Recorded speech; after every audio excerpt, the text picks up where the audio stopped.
Aujourd'hui, je voulais aborder avec vous un petit peu la question récurrente que j'ai autour de l'alimentation et notamment autour des aliments qui seraient le mieux pour votre santé, qui seraient le mieux pour votre équilibre et l'atteinte de vos objectifs, tant d'un point de vue performance que d'un point de vue esthétique.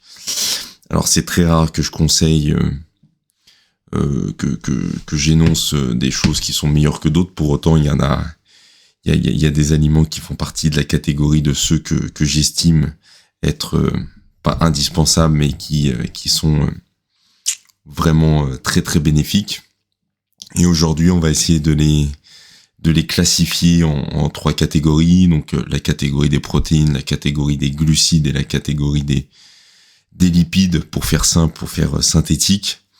Et je vais aborder dans chacune de ces catégories les aliments qui me semblent être les plus intéressants selon moi pour atteindre vos objectifs, que ce soit d'un point de vue, comme je le disais, performance ou purement esthétique, ou même encore plus important d'un point de vue santé à moyen et long terme. Avant toute chose, pour ceux qui me connaîtraient pas, je m'appelle Romain, je suis coach et préparateur physique depuis 2016-2017.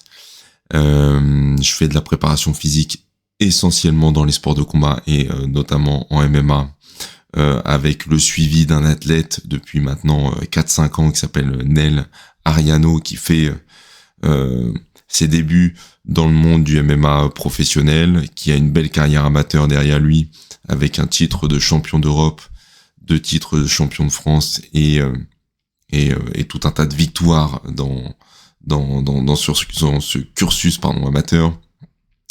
Après une carrière en judo à haut niveau, donc je me concentre essentiellement sur cet athlète-là pour la partie préparation physique, pour la partie vraiment développement des qualités athlétiques. Alors lui, à son niveau, c'est plus vraiment du développement de qualités athlétiques, c'est surtout du travail au quotidien pour optimiser des qualités physiques qui sont déjà bien au-dessus de la moyenne générale, si je puis dire, mais chercher vraiment à explorer des détails et des éléments qu'il n'a pas déjà explorés pour aller gratter vraiment des leviers supplémentaires dans le but de performer toujours au plus haut niveau, étant donné que le but ultime pour lui, c'est d'aller le plus loin possible dans le MMA professionnel. Et donc pour ça, on met en place quasi quotidiennement tout un tas de schémas autour de la préparation physique qui visent à l'améliorer et qui visent à le développer dans ses nouvelles compétences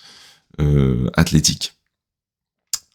J'opère aussi également pour monsieur et madame tout le monde. Alors c'est pas péjoratif quand je dis ça, bien au contraire, j'adore travailler avec ce public-là dans la partie plutôt axé autour du coaching, autour du cross-training. Et donc là, on va avoir une approche beaucoup plus tournée autour de la santé, du bien-être, du physique.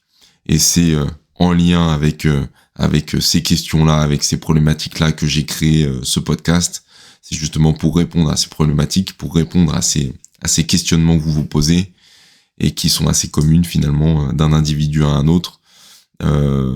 Et j'essaie d'apporter mes réponses grâce à mon expérience, grâce à mon vécu, grâce à mes entraînements encore quotidiens que j'effectue 4-5 fois par semaine dans la musculation bien évidemment, mais aussi dans une vision un peu plus large, on va dire multisport, avec un peu de pratique en sport de combat et puis un peu de travail cardiovasculaire aussi, pour des objectifs plus ou moins variés. Voilà, j'ai pas vraiment d'objectifs concrets, si ce n'est d'être en bonne santé, de vieillir de la meilleure manière qui soit. À l'aube de mes 35 ans, j'essaie vraiment de prendre soin de mon corps, et ça passe par l'alimentation, on va en parler juste après, et ça passe aussi par le sport. Et donc j'essaie, avec cette expérience, avec ma pratique, de vous orienter vous aussi vers ces bonnes pratiques, vers ces bonnes habitudes.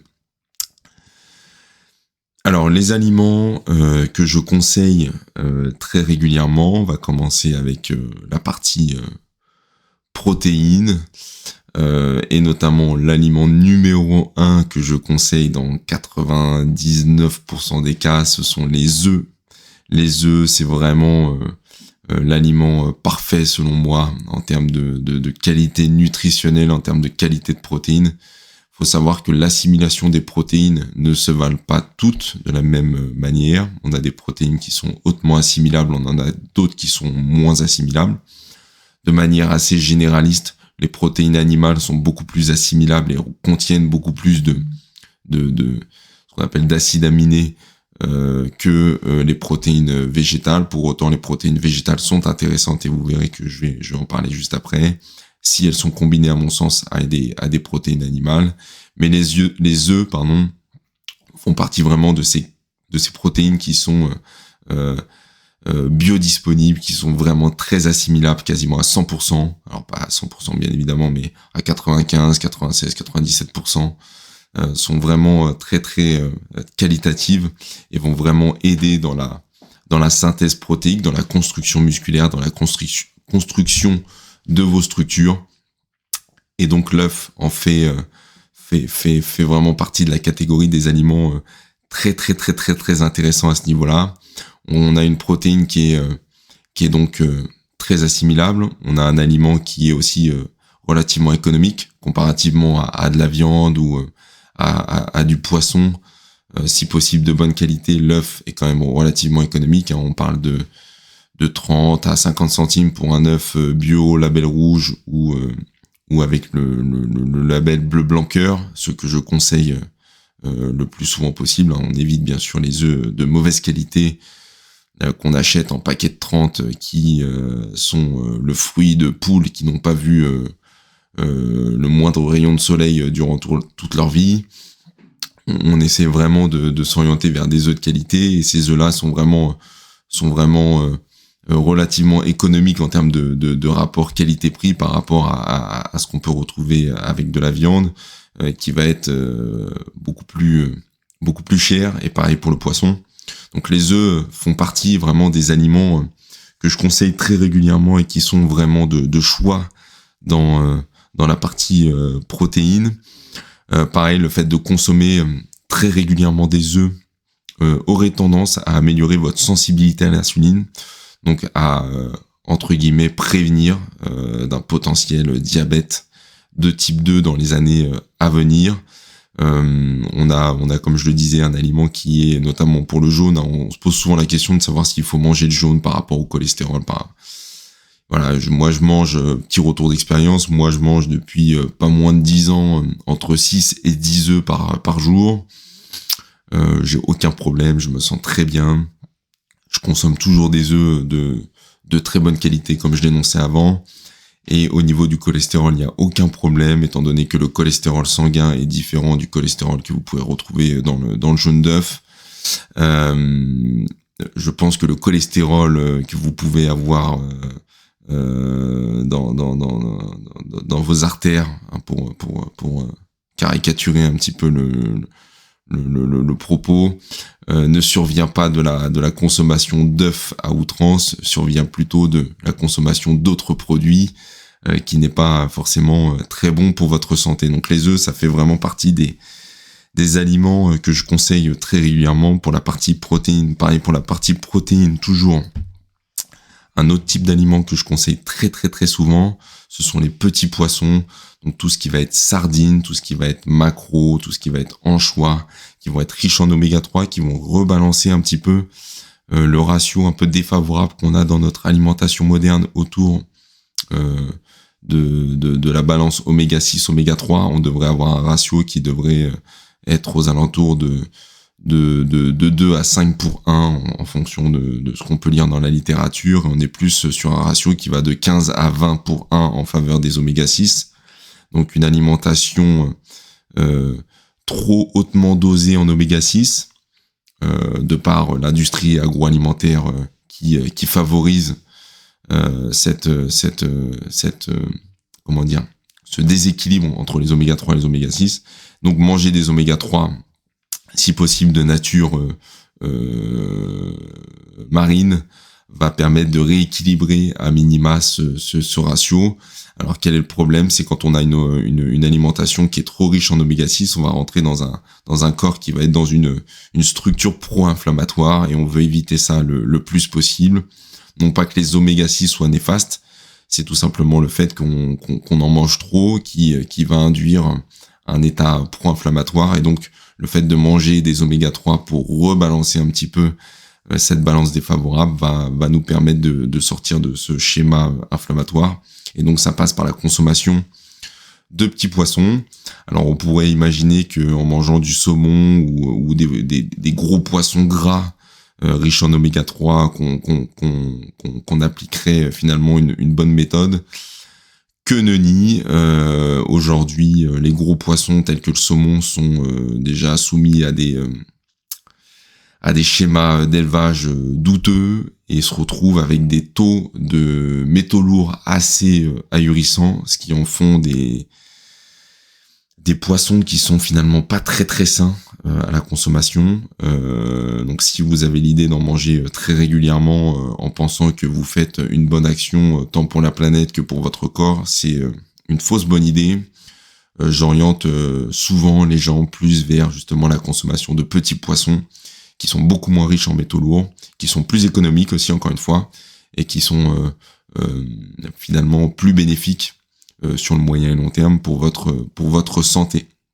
Donc ça, c'est le deuxième aliment que je conseille souvent pour la partie protéines. Le troisième, j'en parlais un petit peu déjà avant, la viande de qualité si possible, donc que ce soit du bœuf, du poulet, du porc. Moi, je fais pas partie des gens qui ne conseillent pas forcément de manger du porc pour ceux qui en consomment, étant donné que le porc, c'est comme toutes les viandes, hein, on se retrouve avec des viandes qui sont très bas de gamme, parce que le porc, c'est vraiment une viande très accessible, qui est beaucoup moins chère que le bœuf ou que même certaines volailles.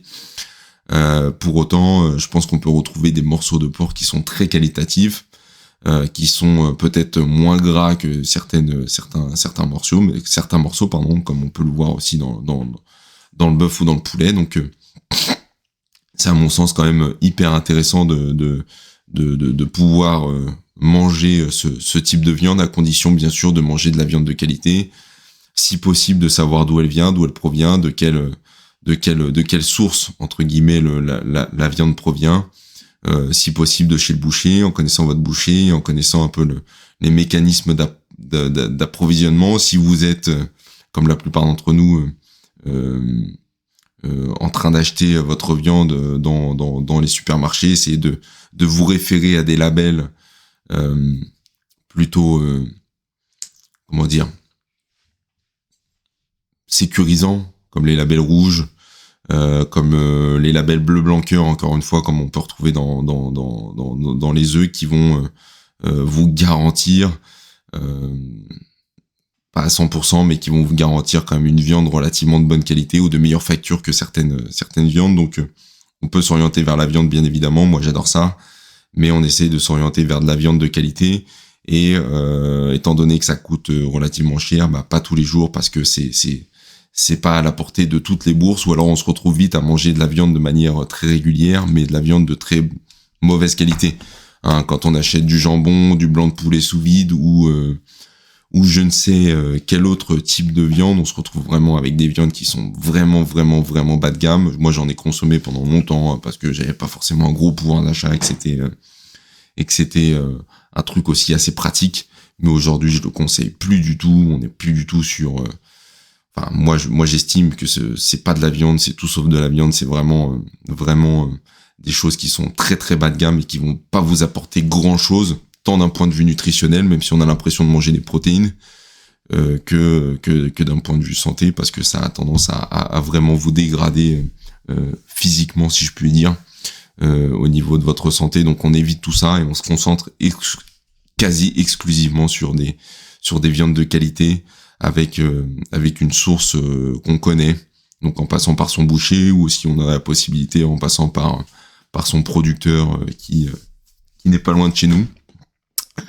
Je sais qu'il y en a qui ont cette chance-là. Nous, en Île-de-France, On pourrait, hein, mais c'est vrai que c'est un travail à faire pour aller sourcer un peu la viande, mais ça peut. Mais déjà, si on prend les bonnes habitudes de manger, pareil. Moi, ce que je fais depuis quelques temps, c'est que mes morceaux de viande, j'essaie de pas prendre quasi exclusivement que de la viande maigre. Donc, c'est-à-dire pas que du filet de poulet, pas que des steaks, pas que des steaks hachés à 5%, pas que des morceaux maigres. J'essaie de prendre des gros morceaux, des grosses pièces. Donc, soit des poulets entiers, soit pour le bœuf, des morceaux avec des os à moelle ou des choses qui vont vraiment nourrir aussi, qui vont me permettre de faire des plats mijotés, qui vont nourrir entre guillemets mon plat autrement que avec uniquement de la viande. Quand on fait cuire un poulet, on a potentiellement derrière la carcasse qu'on peut réutiliser pour faire un bouillon d'os qui va être très intéressant pour aujourd'hui c'est à la mode, mais nos grands-parents, nos arrière-grands-parents utilisaient ça assez régulièrement, c'est-à-dire qu'ils faisaient des bouillons d'os avec les carcasses de viande, on jetait rien pour récupérer un petit peu tous les nutriments, tout le collagène qu'on va retrouver dans ces carcasses, dans ces structures de ces animaux, hein, finalement, qu'on va faire cuire, qu'on va faire mijoter et qu'on va retrouver derrière dans notre alimentation et qui va être ultra bénéfique, et plus bénéfique que de manger simplement la partie noble de la viande, qui va être le muscle, qui va être la partie maigre, hein, qu'on a vachement mis en avant aujourd'hui pour des raisons, pour plein de raisons, je pense, mais qui finalement n'est pas, je pense, une bonne façon de consommer la viande, du moins la plupart du temps. Je pense qu'il faut aussi s'orienter vers des morceaux qu'on a peut-être moins l'habitude de manger, avec un peu plus de matière, si je puis dire ça comme ça, qui vont venir nous nourrir autrement que la partie viande, fibre que l'on va retrouver dans ces morceaux modernes, on va dire. Quatrième et dernier élément que je conseille assez régulièrement, même si ça fait partie des choses dont j'essaye de me détacher le plus possible maintenant dans mon quotidien, ce sont les produits laitiers. Alors ce sont des sources de protéines qui peuvent être extrêmement intéressantes, hein, avec un gros potentiel de facteurs de croissance. C'est pour ça qu'on en donne généralement aux gamins, c'est que ça aide à croître entre guillemets assez rapidement. Maintenant, c'est quand même quelque chose qui est pro-inflammatoire, qui est sujet à débat dans plein voilà, vous mettez produits laitiers bon ou mauvais. Je pense sur YouTube, vous trouvez tout un tas de vidéos qui vont dans un sens comme dans l'autre. Je pense qu'il faut avoir toujours un peu de nuance. Moi, c'est ce que j'essaie toujours d'apporter aux gens. Effectivement, de manger matin, midi, soir des produits laitiers tous les jours, je pense que c'est quelque chose de mauvais. En manger de manière, comment dire, avec parcimonie, de manière voilà, mesurée et modérée, je pense que ça l'est beaucoup moins, à condition bien évidemment de s'orienter vers, encore une fois, des produits de qualité, donc des produits laitiers si possible nature, non transformés, donc pas les trucs aromatisés avec du sucre ajouté, des choses comme ça qui sont pas terribles. Avec la mode des skiers, des choses comme ça, on se retrouve vite avec des associations d'édulcorants, de fruits qui n'en ont pas pour donner du goût à ces yaourts, et donc on passe à côté de l'intérêt. Alors il y en a qui vont nous dire qu'effectivement le fait d'avoir des laits pasteurisés, donc chauffés à haute température, qui vont venir tuer toutes les bonnes bactéries qu'on retrouve dans du lait cru, ne vont pas apporter finalement de bonnes choses pour notre corps. Je pense qu'ils ont pas tort, mais je pense qu'aujourd'hui dans l'alimentation moderne qui est la nôtre, encore une fois, si on a une alimentation raisonnée, une pratique raisonnée autour de ce produit-là, on minimise les risques et les chances de se faire du mal. Donc pareil, je conseille les produits laitiers, mais de manière raisonnée, donc une fois peut-être par jour, pas tous les jours, 1 à 2 fois par jour, pas tous les jours, et on essaye de varier les sources de protéines. Donc ça peut passer par de la whey, donc de la protéine en poudre. Ça peut passer par des fromages, si possible de qualité, et les fromages vont être très intéressants quand on les consomme le matin, étant donné que le matin on est plus sujet, je pense, à manger gras que à manger sucré. C'est même pas je pense, c'est sûr. pour la sécrétion d'insuline qui va en découler. Donc en mangeant plus gras que sucré, on va avoir une charge glycémique moins importante et on va se retrouver avec des pics de glycémie moins importants en mangeant par exemple du fromage le matin versus sa tartine de confiture. Donc ça peut être intéressant. Des skyrs, des petits suisses, des fromages blancs en collation, ça c'est pareil, ça peut être très intéressant, mais avec parcimonie, en le couplant avec d'autres sources de protéines, en ne mangeant pas ça tous les jours forcément, mais en essayant de diversifier avec d'autres sources de protéines. Et donc voilà, pratique raisonnée autour du lait, ça peut être intéressant, mais pas tous les jours. Pour le côté inflammatoire, pour le côté très riche aussi de cet apport laitier. Donc on fait attention à ça. J'en ai parlé un petit peu là, donc la protéine en poudre, ça peut être intéressant aussi. Je le conseille pas de prime abord parce que je pense que les gens ont tout intérêt déjà dans un premier temps à s'orienter vers une alimentation solide plus qu'une alimentation liquide. Pour autant, ça peut avoir un intérêt. Le plus gros intérêt à mon sens de la whey, des protéines en poudre. Moi, je consomme de la protéine végétale, pareil pour me détacher le plus possible de la protéine laitière, donc que ce soit par l'alimentation solide ou par le biais de la whey. Ça peut avoir un intérêt de consommer de la whey effectivement parce qu'on a quelque chose de déshydraté qui est facile à transporter. Voilà, j'ai ma poudre, je mets de l'eau tout de suite, j'ai mon apport en protéines dans ma journée. Ça peut être extrêmement intéressant, d'autant plus que les gens mangent peu et trop peu à mon sens de protéines. J'en avais déjà parlé dans un épisode précédent.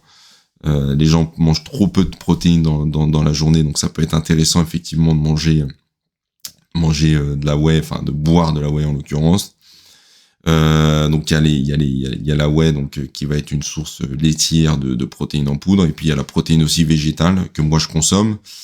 Non pas parce que je suis végétarien ou vegan, mais parce que j'essaie, comme je le disais, de diversifier ma consommation de protéines. Donc je mange de la viande, je mange des œufs, je mange des sources de protéines animales dans la journée, et j'associe à ça de la protéine végétale pour essayer d'avoir un panel le plus large possible et éviter de me cantonner à une seule source de protéines qui va être potentiellement peut-être inflammatoire. Moi je digère, je le sens, je digère de moins en moins bien les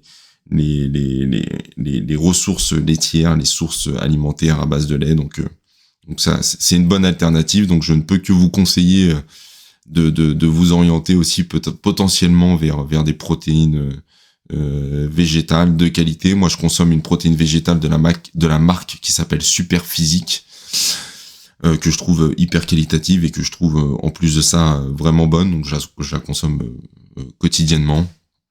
Mais j'ai essayé tout un tas de protéines en poudre. J'ai essayé de la protéine de blanc d'œuf à une époque, c'était atroce. Ça moussait dès qu'on faisait le shake, on avait l'impression d'avoir des blancs en neige. J'ai consommé de la protéine de chanvre, on a l'impression de boire du gazon, c'est dégueulasse. La whey bien sûr, mais moi j'aime pas trop le côté laiteux, et puis comme je le disais, je la digérais pas terrible, donc voilà, ça dépend vraiment de chacun.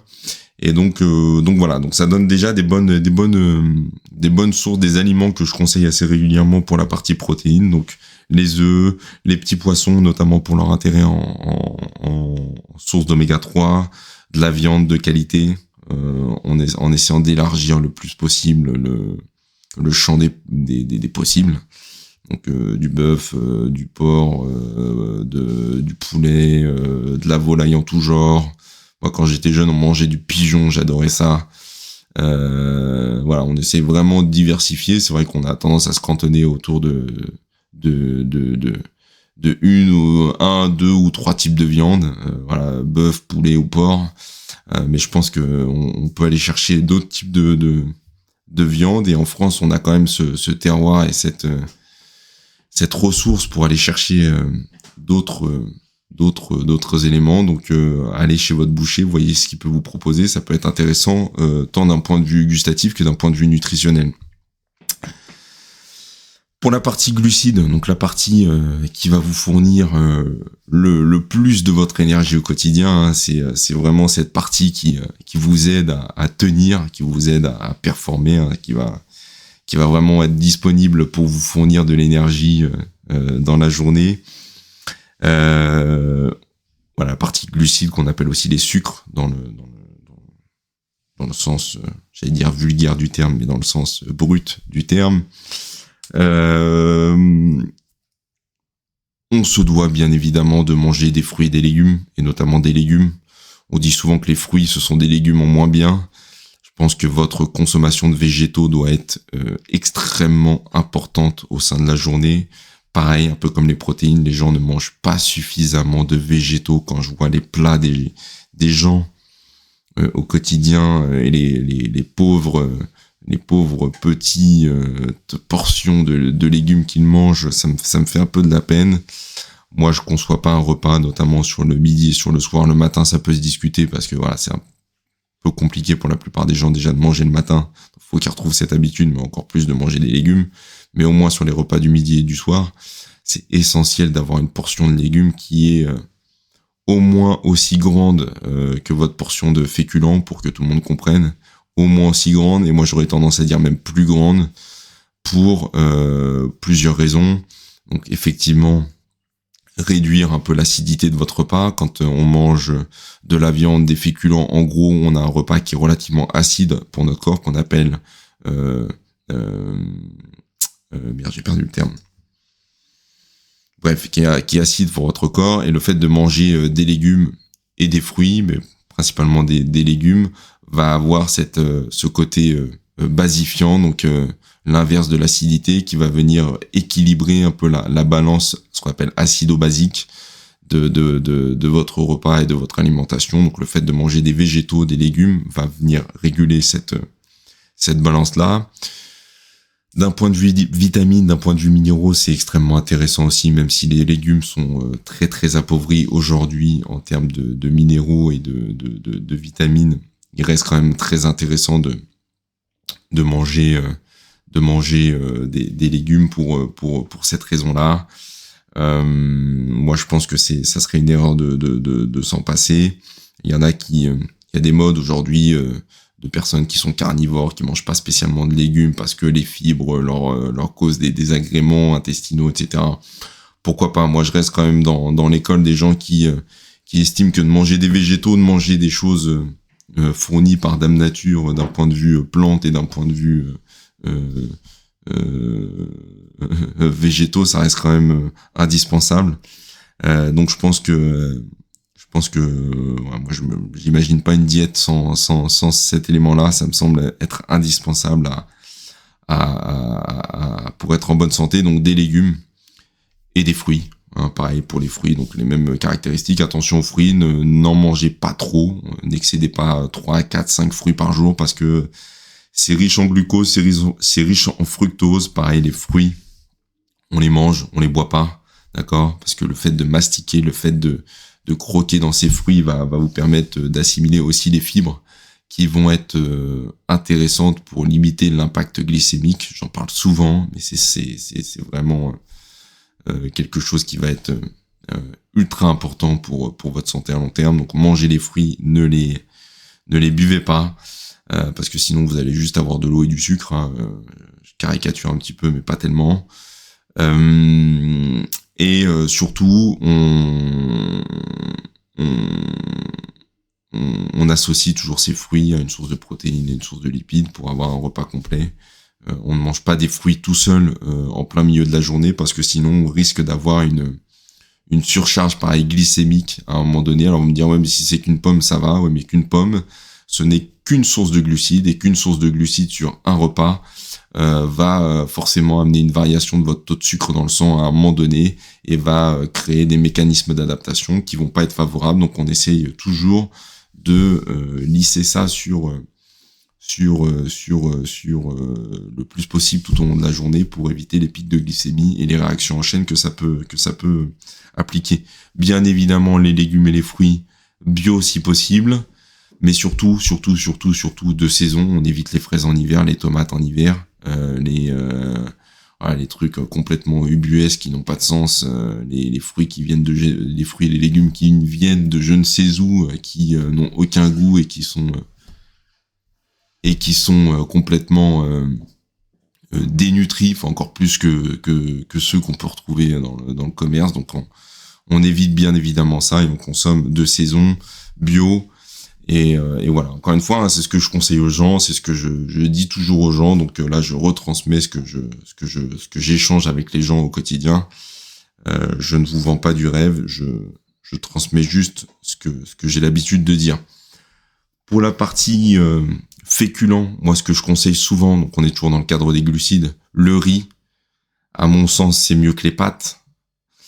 Pourquoi ? Parce que le blé a été extrêmement transformé, on le sait avec le gluten, il y a beaucoup de gens qui sont intolérants au gluten, qui sont machin, etc. Ok, mais le blé, ça a été, c'est une céréale qui a été énormément transformée avec les années par l'industrie agroalimentaire. Donc on se retrouve effectivement avec quelque chose de qui a été complètement modifié par l'homme. Le riz, ça reste quand même quelque chose de plus brut. Et il y a des riz qui sont plus intéressants que d'autres. On évite les riz longs, blancs, pareil, ultra raffinés. Si possible, on s'oriente vers des riz qui ont un index glycémique bas, donc qui vont être plus intéressants pour éviter de faire surcharger le taux de sucre dans le sang. Donc des riz basmati, des riz complets. Pour le Made in France, du riz de Camargue, sont des riz voilà assez naturels, assez bruts, qui vont être hyper intéressants d'un point de vue nutritif. Et pour recharger de manière modérée votre glycogène musculaire, donc qui va vous permettre vraiment de bien récupérer après vos efforts, notamment vos efforts musculaires. Donc le fait de manger du riz, ça va être extrêmement intéressant. Plus à mon sens que de manger des pâtes. Alors moi je mange des pâtes. Je ne dis pas qu'il faut pas en manger, mais à choisir, je consomme beaucoup plus quand même de riz et de riz basmati, de riz thaï, de riz de Camargue, de riz brut, non transformé, que de pâtes qui sont quand même finalement, enfin qui est le produit fini d'une matière première qui a déjà été pas mal modifié par l'homme. Donc le riz extrêmement intéressant pour les féculents. On privilégie aussi patate douce. Moi, je conseille souvent la patate douce versus la pomme de terre classique, qui a un index glycémique. Alors c'est paradoxal, la patate douce quand vous la mangez, c'est plus sucré qu'une patate classique, mais ça a un index glycémique plus bas que la patate classique. Donc le fait de manger pareil des patates douces va augmenter moins rapidement votre taux de sucre dans le sang que de manger de la pomme de terre classique. Attention, le mode de cuisson de vos aliments influence aussi l'index glycémique. Le fait de manger, je vais prendre l'exemple des pâtes par exemple, le fait de manger des pâtes al dente, donc un peu dures, va avoir un index glycémique plus bas que le fait de manger des pâtes collantes trop cuites. D'accord ? Le fait d'augmenter le temps de cuisson, pareil pour les pommes de terre, manger des pommes de terre vapeur ne va pas avoir le même index glycémique que de manger des pommes de terre en purée. Les pommes de terre en purée, c'est ce qu'il y a de pire. On n'est pas loin de, vous mangez 100 grammes de purée, vous mangez 100 grammes de bonbons, on est à peu près sur les mêmes repères, sur les mêmes réactions glycémiques. C'est-à-dire qu'on va avoir une explosion de votre taux de sucre dans le sang. Par contre, en mangeant des patates vapeur un peu croquantes, tout juste cuites, on se retrouve avec un index glycémique qui est plus bas, donc plus intéressant. Mais pour autant, je vais conseiller plus souvent la patate douce qui a un index glycémique pareil, plus intéressant. Si possible, encore une fois, vapeur plutôt que en purée, parce que ça a tendance à faire augmenter le taux de sucre. Le pain, on pose souvent la question du pain. On est en France, cocorico. Moi, j'adore le pain. Je suis un aficionados de pain depuis toujours. On a toujours été des gros consommateurs de pain dans notre famille. Je peux pas m'en passer. C'est très compliqué. La baguette blanche, nutritivement parlant, on est d'accord, c'est ce qu'il y a c'est vraiment pas terrible. Donc, on essaie, si possible, de s'orienter vers des pains complets, pareil. Hein, on est encore dans le blé. On est encore dans des choses qui sont moins intéressantes nutritivement parlant que certaines sources de féculents, mais pour autant il y en a des plus intéressants que d'autres. Des pains au levain, super intéressant parce qu'on a quelque chose de vivant, on a quelque chose qui va nourrir entre guillemets un peu votre microbiote. Donc le pain au levain est beaucoup plus intéressant. On évite les pains de mie. Moi je conseille souvent Donc du pain au levain, des pains complets, des pains de seigle, des pains noirs, vraiment des pains qui vont pareil avoir un index glycémique plus bas que la fameuse baguette blanche dégueulasse que vous achetez en supermarché, qui vient même pas du boulanger. Une honte absolue. Bon, je le fais aussi de temps en temps, je me mets dedans et je m'auto-flagelle. Mais voilà, pain au levain, pain complet, pain noir, des pains qui vont, pareil, apporter des choses nutritivement parlant plus intéressantes que la baguette blanche qui a pas trop d'intérêt. Moi, je consomme et je conseille pareil souvent les flocons d'avoine pour limiter la consommation de céréales, de muesli, des choses avec des éléments trop transformés encore une fois. Alors, flocons d'avoine, c'est pareil. C'est sujet à controverse. Il y en a qui vont bien le digérer, il y en a d'autres qui vont moins bien le digérer. Donc, avec parcimonie, vous essayez, vous commencez doucement et vous voyez si vous le tolérez bien. Je le conseille, mais avec prudence. Moi, souvent, ce que je conseille, c'est de s'orienter vers alors pareil, des farines de sarrasin ou des farines de petit épeautre. Ils font des flocons de sarrasin, des flocons de petit épeautre. C'est des blés anciens pour le petit épeautre, et le sarrasin, c'est ce qu'on appelle le blé noir. C'est une sorte de blé qui ne contient pas de gluten, donc qui a été très peu transformé, par l'homme finalement, et qui est extrêmement intéressante, pareil d'un point de vue glycémique et d'un point de vue de cette intolérance au gluten. Donc pour les gens qui ne tolèrent pas du tout le gluten, orientez-vous vers le sarrasin ou potentiellement le petit épeautre, qui est une source de blé ancien qui n'a pas été qui a été moins, je pense, modifié génétiquement que le blé moderne. Donc souvent je conseille ça pour un confort digestif, pour varier aussi les sources de glucides qu'on va consommer. La variation est extrêmement importante, et c'est quelque chose que vous devez prendre en compte dans votre alimentation. Toujours rester dans des structures alimentaires saines, mais en essayant de varier le plus possible pour on le sait aujourd'hui, l'alimentation moderne, quasiment tout est empoisonné, même le bio. Donc le fait de varier, j'allais dire, les plaisirs, vous permet à la fois d'être dans une approche plus saine, et en plus de ne pas avoir les effets néfastes d'un seul aliment qui pourrait induire des choses problématiques. Alors on a tous nos préférences, hein, bien évidemment. Moi, comme je le disais, je consomme énormément de riz, je consomme énormément d'œufs, je consomme énormément de certains aliments.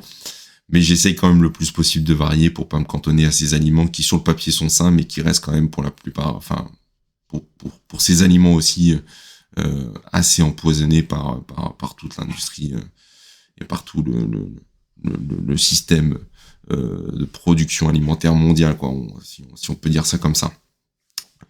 Pareil, j'aurais pu le mettre dans la catégorie des protéines, mais tout ce qui est légumineuse, lentilles, pois, haricots, qu'est-ce qu'on a d'autre? J'en oublie certainement, mais vous avez compris un peu le thème.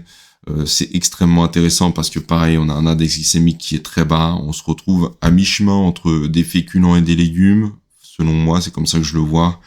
On a une source de protéines qui est assez dense pour les végétariens ou les véganes. Hein, le fait de manger des légumineuses va permettre d'augmenter assez drastiquement la quantité de protéines qu'ils vont manger dans la journée. C'est leur ressource principale de protéines. On le voit aujourd'hui d'ailleurs, ils font beaucoup de marketing autour de ces aliments-là pour faire des dérivés de pâtes, des dérivés des espèces de viande transformée pour dire voilà, on a quelque chose de protéiné mais qui reste végétal. Moi je suis pas fan encore une fois de ces trucs très transformés, je les conseille souvent dans leur version la plus brute possible, donc lentilles, haricots, pois, pour les plus comment dire, pour le plus souvent que de ce que je conseille, pardon, je cherche mes mots. Et donc voilà, c'est des choses que je conseille assez régulièrement dans la partie glucidique, mais que je pourrais conseiller aussi en fonction de certains profils dans la partie protéines. Je pense qu'on a fait le tour, j'ai rien oublié pour la partie glucides. Je vais terminer mon propos avec la partie lipides.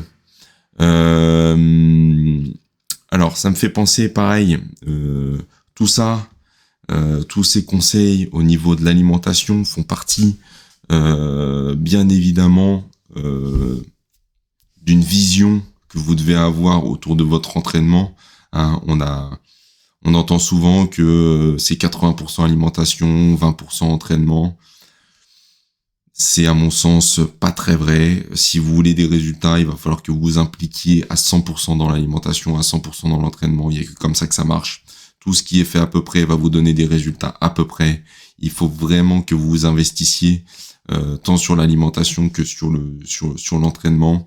Et c'est en vous concentrant sur ces éléments-là, sur ces produits-là, et peut-être d'autres, on pourra en discuter, que vous allez véritablement amener des changements positifs sur votre physiologie, sur votre santé et sur vos performances.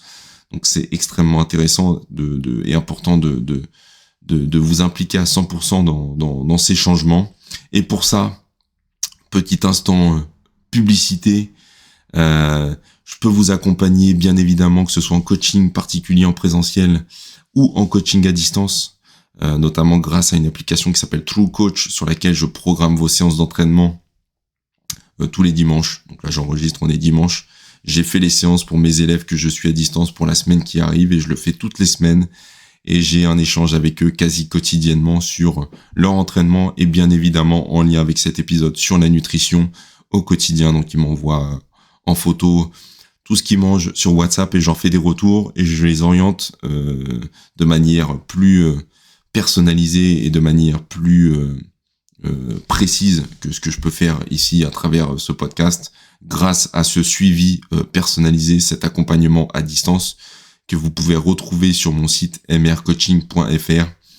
Pareil pour le coaching particulier, donc si vous avez des besoins, que ce soit en présentiel pour de la perte de poids, de la prise de muscle, de la recomposition corporelle, la gestion de douleurs, de déséquilibre musculaire, ostéo-articulaire, c'est là-bas que ça se passe.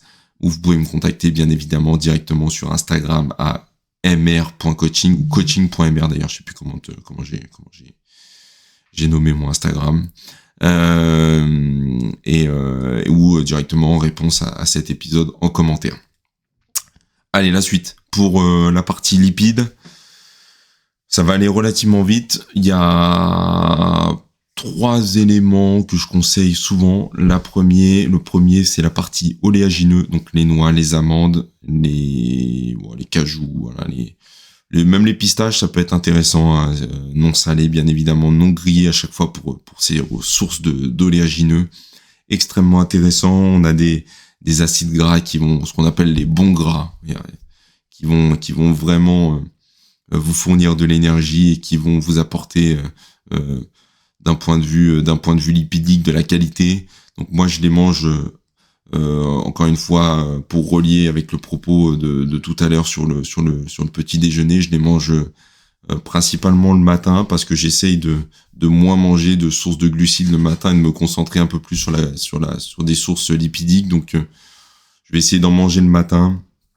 Donc une portion de 20 à 30 noix, amandes, noix de cajou, pistaches, voilà, peu importe ce que j'ai sous la main. Encore une fois, non grillé, non salé, c'est super important. Non mélangé avec des raisins secs, des cranberries ou des choses comme ça, parce que voilà, c'est pas le but. C'est vraiment de consommer le plus brut possible qui va être intéressant. Donc les oléagineux, ça c'est vraiment ce que je conseille régulièrement pour la partie lipidique. Des huiles de qualité, donc pour la cuisson, de l'huile de coco bio, ça réagit très bien à la chaleur, plus que le beurre ou l'huile d'olive ou l'huile de colza qui vont se dénaturer, qui vont être potentiellement toxiques avec une grosse élévation de chaleur. Donc quand vous faites cuire des œufs dans une poêle, c'est pas idéal de faire cuire ça avec de l'huile de colza ou de l'huile d'olive. Préférez l'huile de coco pour cette partie-là. Et pour l'assaisonnement, de l'huile de colza, de l'huile d'olive, on essaye de varier un peu les plaisirs, de l'huile de lin, de l'huile de noix. Pareil, on évite les huiles mélangées type Isio4 ou je sais plus quoi là, enfin les trucs pas possible. Vous voulez de l'huile de colza, vous prenez de l'huile de colza, vous voulez de l'huile d'olive, vous prenez de l'huile d'olive, mais prenez pas des trucs mélangés dont on ne connaît pas la provenance, dont on ne connaît pas la source. Dans les acides gras, dans les lipides, je conseille aussi pareil avec parcimonie les avocats. Les avocats, on est sur un truc très tendance, très healthy. Mais comme les trucs très tendance, très healthy, je m'en méfie toujours un petit peu parce que du coup, on a besoin de beaucoup d'avocats et j'ai cru comprendre que pour faire un avocat, il fallait avoir une consommation d'eau de flotte assez incroyable. Donc je peux conseiller les avocats parce que nutritivement parlant, c'est hyper intéressant, mais pareil, on fait attention à la source, on fait attention d'où ça vient, on fait attention à la qualité. L'inconvénient des avocats, c'est pareil, c'est qu'on a souvent des avocats qui sont pas de bonne facture, donc on ouvre le truc, il est tout fibreux, il est un peu noir, il est pas terrible, ou alors il est pas mûr. Donc on essaie de faire attention à ça. On peut en manger, pareil, moi j'en mange, mais vraiment avec parcimonie, même si d'un point de vue nutritionnel, je trouve ça intéressant. Et c'est à peu près tout. Alors on me pose souvent la question du beurre. Moi j'en consomme du beurre, mais pareil, encore une fois, je le conseille, mais de bonne qualité. Pareil, ça rentre dans la catégorie des produits laitiers, donc on évite d'en manger tous les jours parce que ça peut potentiellement créer des problèmes et des voies inflammatoires, donc on fait attention à ça. Mais ça peut être une ressource lipidique intéressante. Pareil, consommer le matin, ça va avoir tendance à diminuer l'impact glycémique de votre repas. Donc c'est quand vous avez l'habitude de manger du pain, privilégiez de manger votre pain avec du beurre versus du pain avec de la confiture, parce que pain plus confiture égale sucre plus sucre, pain plus beurre égale sucre plus lipides, et donc on se retrouve avec une digestibilité qui va être plus longue, et donc une augmentation de votre taux de sucre dans le sang qui va être aussi plus longue et plus diffuse, et donc des réactions en chaîne moins violentes. Donc voilà, pour la partie lipidique, ça me semble être bon. Pareil, les poissons gras comme je les prenais pour exemple dans la partie protéines pourraient rentrer dans cette catégorie-là. Les maquereaux, les sardines, le saumon, vraiment en faisant très attention, en mangeant peu, peuvent rentrer dans la catégorie aussi des lipides, étant donné que ça reste des poissons gras qui vont augmenter votre apport lipidique. Alors faites attention quand même.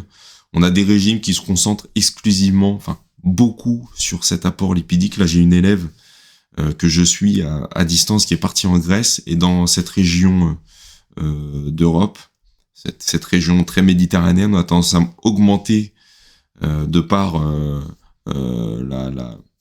l'agriculture, le terroir qu'ils ont, l'apport en lipides.